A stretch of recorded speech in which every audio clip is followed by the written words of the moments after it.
Good afternoon students. तो हमने chapter जो है वो कंप्लीट कर लिया है। तो इसके साथ साथ हमने फिलिंग द ब्लैंक्स भी किया था, मैच द कॉलम भी किया था, ट्रू फॉल्स भी किया था और ब्रीफ क्वेश्चंस भी किए थे।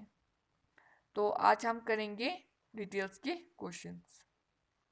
फर्स्ट क्वेश्चन देखिए, with reference to the sharing of river water as a cause of conflict in society, explain the Kaveri river water dispute. With reference to the sharing of the river water as cause of the conflict in society, explain the Kaveri river water dispute. तो इसका answer देखिए, the Kaveri river flow through the state of Karnataka and Tamil Nadu. Both the states have built dam on the river for the irrigations of field and other purpose. The conflict occurred when Tamil Nadu asked for the water from Karnataka and Karnataka did not agree on the demand due to the scarcity of water in its own territory. जो Kaveri river जो है वो flow होता है कहाँ पे? State of Karnataka and Tamil Nadu में, और दोनों स्टेट ने वहाँ पे डैम्स बनाए थे for the irrigation of field के लिए और अदर पर्पस के लिए। तो कन्फ्लिक्ट जो है तब स्टार्ट हुआ था जब तमिलनाडु ने पानी मांगा था, किससे? कर्नाटका से। तो कर्नाटका ने क्या किया था, वो मतलब कर्नाटका जो है वो एग्री नहीं हुआ था उनकी डिमांड पे।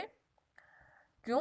क्योंकि उनके एरिया में भी, उनके इलाके में भी क्या था? स्केर्सिटी ऑफ वाटर था, पानी की किल्लत थी। तो इसके वजह से क्या हुआ था कि वहाँ पे कन्फ्लिक्ट जो है वो स्टार्ट हुआ था। कन्फ्लिक्ट हुआ था between the Karnataka and Tamil Nadu के बीच में।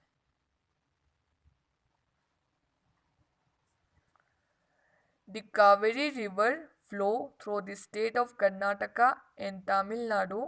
Both the states have built dams on the river for the irrigation of fields and other purpose.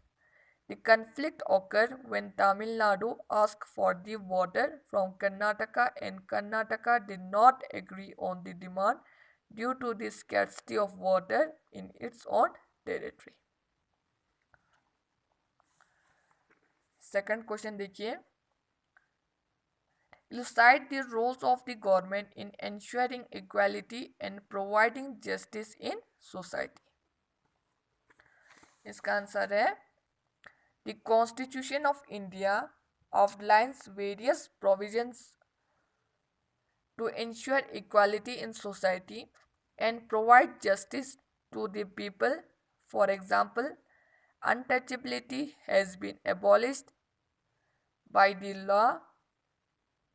Not only are there a strict punishment against the people who practices untouchability, similarly, in order to tackle the injustice against the women, special arrangements have been made to promote education and employment of women. जो constitution of India ने बहुत सारे provisions बनाए थे to ensure the equality in society, society में equality रखने के लिए, और provide justice to the people, peoples को जस्टिस प्रोवाइड करने के लिए। फॉर एग्जांपल, जैसे कि untouchability has been abolished by the law, untouchability को उन्होंने क्या किया था? हटाया था। Not only are there in the strict punishment against the people who practices untouchability, और उन्होंने क्या रखा था? जो अगेंस्ट था पीपल अनटचेबिलिटी के, तो उनको मतलब क्या रखा था? स्ट्रिक्टली पनिशमेंट रखा था। इसी तरह in order to trickle the injustice against women, और उन्होंने एक ऑर्डर बनाया था जो इनजस्टिस हो रहा है अगेंस्ट द वुमेन्स के खिलाफ, और स्पेशल अरेंजमेंट बनाया था किसके लिए? प्रमोट एजुकेशंस को बढ़ाने के लिए और एम्प्लॉयमेंट ऑफ द वुमेन्स को बढ़ाने के लिए। The constitution of India outlines various provisions to ensure equality in society and provide justice to the people. For example, untouchability has been abolished by the law. Not only are there in a strict punishment against the people who practices untouchability, similarly, in order to tackle the injustice against the women, special arrangement has been made to promote education and employment of women.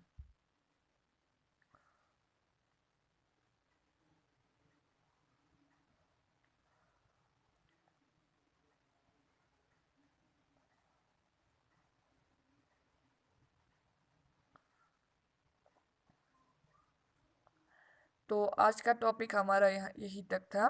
कल से इंशाल्लाह हम नया chapter start करेंगे। अल्लाह हाफिज़।